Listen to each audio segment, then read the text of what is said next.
We'll discuss that, and then we're gonna do some speed reading as well. We're gonna do a pairs exercise. But let's talk about stress triggers. If you are calm seeking, you contain emotions, what kinds of things would make that person stressful?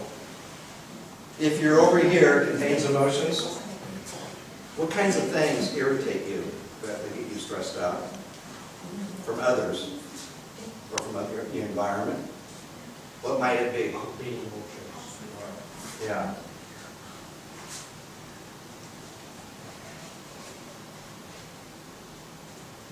Loudness, pushy people, feeling a rush, no time to recharge. You contain your emotions. This can possibly be a trigger. Possibly. Can you relate to that at all? Yeah. Too much talking? Too much talking. I mean, long factor too much. Yeah. Yeah. Yeah, you want, this is where you kind of get your energy. People feel like calm, seeking, private. You get your energy from within yourself. You think first, then you speak. On the other hand, you've got expresses emotions. Do they always think before they speak? Sometimes, no, they get their energy from other people. So they'll start a conversation and then get inspired or whatever and feed off the energy from other people and then think out loud the energy from other people. But this is what stresses them. Yeah. Lack of variety, people that are dull, formality, they're not friendly, pessimism.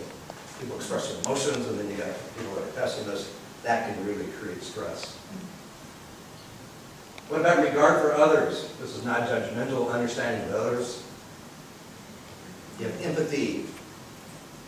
You like harmony. So what would stress you out?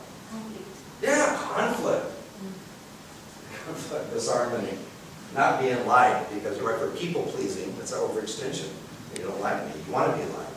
In Belgium, that would be like a what? GW.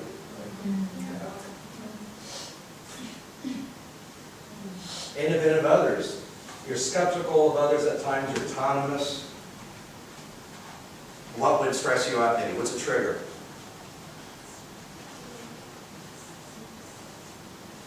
Lack of control. Lack of accountability, being overruled. People that are wishy-washy. You know what wishy-washy means? Let's say wishy-washy. Yeah, there we go. Feeling stifled, not able to assert themselves. On the other hand, you have self-analyzing, self-development. That's you, that's me too.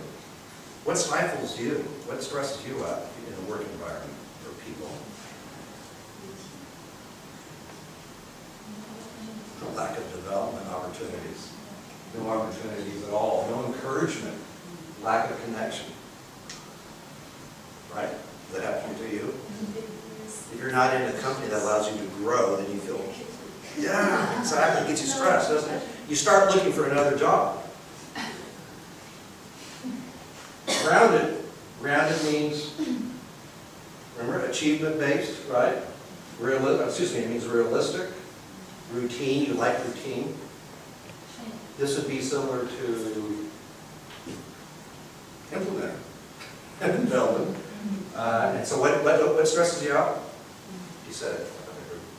Change. Chaos, constant change. Change for change's sake. You know, we talked about that during break, Chad, didn't we? Yeah. We mentioned that. Just change. Oh yeah, well, people like this want orderly change, not chaos. On the other hand, people that focus feelings are more self-controlled, achievement-oriented. Yeah? Stresses on getting the job done. Hate it when people are distracted from the core goals. Stick to the plan. Let's make it happen. No rush decisions. Be methodical. And when you're not, if I recall, Kayla, you're over here and follows feelings, right? Yeah. Yeah, so am I. And this is me too. You follow feelings, you make gut feel decisions. It's really good as a leader to have both. And that's the paradox. You want to be instinctive, but you also want to be logical as well. And this allows you to do this. To have both. This is what stresses. So you like to go with the flow, follow your feelings, but you probably don't like imposed structure, a boss who's micromanaging you. You like that? I don't. No. No, micromanaging, imposed structure, all these things are stress triggers. So let's do an exercise. I want you to pair up one-on-one. You don't have to share. I like to hear a couple of those things, how it went. But I want you to just find a partner. We have even numbers, 1, 2. I think that's 12. Oh, We have Ruby, so this. Oh, yes. Yeah, so we'll have even. Just, everybody has their little cheat sheet here. Excuse me, I keep on dropping it. Now I have to 12. So this has to do with understanding others. This is kind of an exercise to see if you can pick up.